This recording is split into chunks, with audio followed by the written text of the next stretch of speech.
Friends, कैसे हैं आप लोग। आज हम लोग पढ़ेंगे MAHN यानी master of arts in Hindu studies, जिसमें आज पढ़ेंगे MHN 004 के खंड 6 में इकाई 2 मनीषा पंचक में विहित वर्ण और जाति की व्याख्या, जिसमें आज हम आपके लिए लेकर आए हैं वर्ण जाति संबंधी वेदांत की दृष्टि।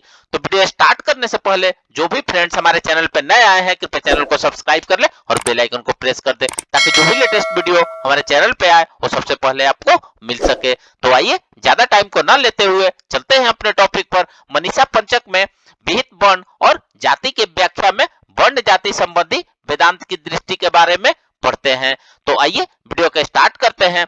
गंगा तट पर सफाई में लगे चंडाल द्वारा पूछे गए इन प्रश्नों के उत्तर में आदि शंकराचार्य जी ने अद्वैत वेदांत सम्मत पदों में प्रकाशित किया है, जिनके अनुसार जिनमें अद्वैत वेदांत सम्मत समान विशेषताएं रहती है वे सभी उपदेशक समान रूप से समान पात्र के होते हैं। उनमें वर्ण और जाति का भेद नहीं किया जा सकता, चाहे वह विप्र हो या चंडाल समान रूप से मान्य होते हैं। तक कि आदि शंकराचार्य को भी उनको अपना उपदेशक या गुरु मानने से कोई परहेज नहीं होता है। आदि शंकराचार्य जी ने मनीषा पंचक के प्रथम पद में अपना मत प्रस्तुत करते हुए कहा है कि चेतना के 3 स्तर होते हैं, जागृत, स्वप्न और सुषुप्ति। इन तीनों में ही चैतन्य समान रूप से स्पष्ट और भाषित होता है। यही चैतन्य समान रूप से ब्रह्मादि अनंत शक्ति संपन्न तत्वों में जिस प्रकार प्रतिभाषित होता है, उसी प्रकार अत्यंत छोटे चींटी जैसे प्राणी में भी होते हैं। ऐसा मानते हुए प्रत्येक व्यक्ति को यह दृढ़ ज्ञान बनाए रखना चाहिए कि एक ही चैतन्य सर्वत्र अवभाषित है। अतः ब्रह्म बाह्य प्रत्यक्ष दृश्यमान जगत के आधार पर प्राणियों में भेद नहीं किया जा सकता। इस प्रकार की समान बुद्धि रखने वाला व्यक्ति चाहे चंडाल हो या ब्राह्मण, आदि शंकराचार्य उसको अपना गुरु मानते हैं। सृष्टि के पदार्थों का प्रत्यक्ष ज्ञान करने के लिए आत्मा का मन से, मन का इंद्रियों से, इंद्रियों का पदार्थ से संपर्क अनिवार्य है। अतः चैतन्य की जागृत अवस्था में पदार्थ के साथ संपर्क स्थापित करने में इंद्रिया सक्रिय रहती है। चेतना इंद्रियों के माध्यम से पदार्थों का प्रत्यक्ष ज्ञान करती है। इसके विपरीत चेतना स्वप्नावस्था में इंद्रियों परंतु चेतना पदार्थों का प्रत्यक्ष अनुभव करती है, उन पदार्थों का जिनकी स्मृति अंतःकरण में रहती है या जो जागृत अवस्था में चेतना का प्रतिबिंब होते हैं। कभी कभी उन पदार्थों का भी प्रत्यक्ष होता है जिनका इंद्रियों के माध्यम से प्रत्यक्ष नहीं किया जाता। ऐसे पदार्थों को स्वप्नावस्था के अंतःकरण द्वारा प्रत्यक्ष किए जाने का कारण बनता है अदृष्ट या फिर जातक के पूर्व जन्मकृत कर्मों का संस्कार। चेतना की सुषुप्ति की अवस्था में बाह्य तथा राग द्वेषादि अभ्यंतर उभय पदार्थों के ज्ञान का सर्वथा अभाव होता है।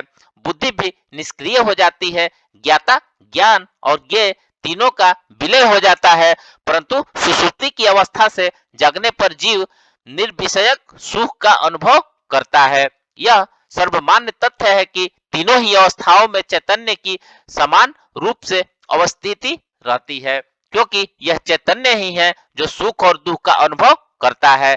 चैतन्य निष्क्रिय नहीं होता, वह तीनों की अवस्थाओं में समान रूप से साक्षी के रूप में विराजमान रहता है। इससे प्रमाणित होता है कि चैतन्य ही समस्त इंद्रिय जन ज्ञान के अनुभव का ज्ञाता है। अतः चैतन्य प्रत्येक जीव में सभी अवस्थाओं में समान रूप से पाए जाने वाला तत्व है। चैतन्य को होने वाले प्रत्यक्ष या अप्रत्यक्ष अनुभव में बाह्य पदार्थ विषय बनते हैं। इंद्रिया मन का, मन बुद्धि का, बुद्धि द्वारा गृहीत पदार्थों का ग्रहण चैतन्य द्वारा किया जाता है। सिद्ध है कि आत्मा या चैतन्य का विषय बनते हैं, अतः सभी पदार्थ आत्मा किसी विषय का नहीं बनती है।